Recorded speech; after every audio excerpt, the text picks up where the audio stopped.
Polisi disorot DPR dan Hotman Paris, jadikan Agus Buntung tersangka ruda paksa. Beredar viral di media sosial curhatan seorang penyandang disabilitas di Mataram, Nusa Tenggara Barat, NTB, bernama Iwas atau Agus Buntung, 21. Agus yang tak memiliki tangan ditetapkan sebagai tersangka kasus ruda paksa mahasiswi oleh Polda NTB. Dalam video yang beredar, Agus mengaku tak melakukan aksi ruda paksa.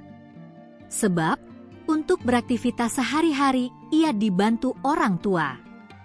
Dibukain baju saja sama orang tua, kata Agus dalam video curhatannya. Peristiwa Agus Buntung dilaporkan ke polisi dan dijadikan tersangka menuai sorotan banyak pihak.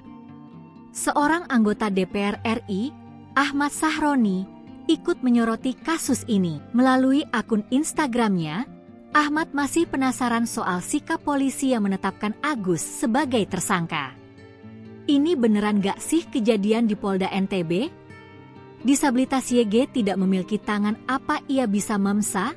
Tulis Ahmad Sahroni. Sementara Hotman Paris meminta Agus untuk menghubungi tim kuasa hukumnya, Hotman 911, agar mendapat keadilan. Sebelumnya, Dirkrimum Polda NTB, Kombes Pol Syarif Hidayat, menjelaskan alasan Agus dijadikan tersangka kasus ruda paksa di sebuah homestay di Mataram. Sebanyak 5 saksi telah diperiksa, termasuk 2 saksi ahli.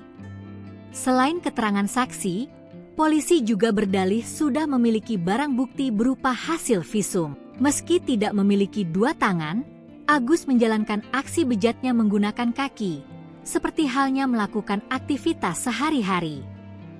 Kombes Pol Syarif menyatakan Agus tak ditahan karena kooperatif menjalani pemeriksaan. Ia dijerat Undang-Undang Nomor 12 Tahun 2022 tentang Tindak Pidana Kekerasan Seksual, TPKS, dengan ancaman 12 tahun penjara atau denda Rp300 juta.